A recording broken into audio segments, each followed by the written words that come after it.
स्वागत है आपका सिटीजन वॉइस में। मैं हूं शब। अब वक्त हो चुका है दिन भर की तमाम खबरों पे नजर डालने का, तो आइए देखते हैं क्या है आज दिन भर की तमाम खबरों में। परिवार ने कह दिया कि भाई इस बार बेटी नहीं होनी चाहिए। अगर बेटी हुई तो आप समझ लीजिए तुम्हें और तुम्हारी बेटियों को घर से निकाल दिया जाएगा। वही हुआ जिसका डर था।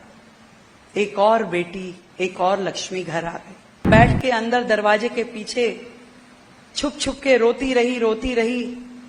बच्ची के रोने का क्रुदन की आवाज उसकी कानों में पड़ती रही, जिसकी ऑलरेडी 3 बेटियां थी।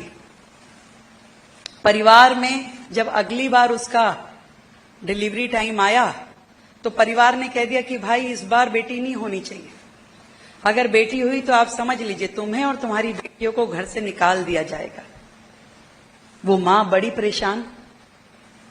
उसने सोचा ये कोई मेरे हाथ की बात है, ये तो ईश्वर की देन है, मैं इसमें क्या कर सकती हूं। पर परिवार के लोग जो बहुत पुरानी परंपराओं को मानने वाले थे, उसी सोच को रखते थे, उन्होंने कहा नहीं हमें नहीं मालूम, बेटी हुई तो तुम जानो। और वही हुआ जिसका डर था। एक और बेटी, एक और लक्ष्मी घर आ गई। पति ने, सास ने कहा कि भाई हम तो रखेंगे नहीं, या तो तू अब जा इस घर से, ले जा अपनी चारों बेटियों को, या अपने हाथों से इसको मार डाल। बड़ी सोच में बड़ी रोई, बड़ा कल्पी। पूरी रात सो नहीं पाई, क्योंकि रात को जो उसको आदेश मिला कि इसको अपने हाथों से मारो, उसे कुछ समझ में नहीं आया। उसने क्या किया, सर्दी की रात थी, बारिशें भी हो रही थी। एक खाट ली, आंगन में डाली, उस बच्ची को नंगे बदन वहां लिटा दिया। 1 दिन की बच्ची नंगे बदन, भरी सर्दी में, बारिश ऊपर से आ रही हो,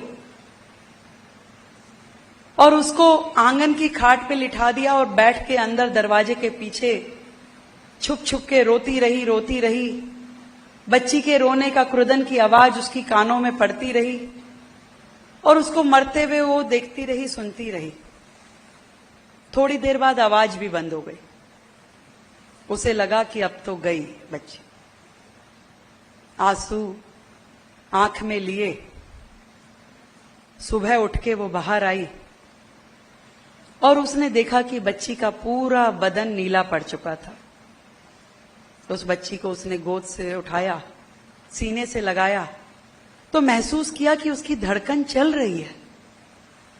और धड़कन चल रही है ये देख करके वो बेतहाशा उसको लेके भागी।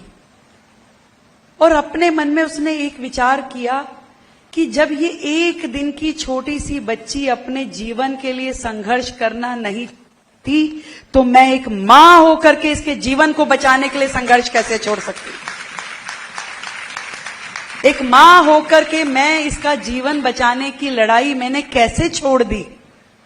तो आप समझिए कि जितनी भी ये बेटियां यहां बैठी हैं, आपकी मां ने वो सफर जरूर तय किया होगा जो बेटी बचाओ से लेके बेटी पढ़ाओ तक का था।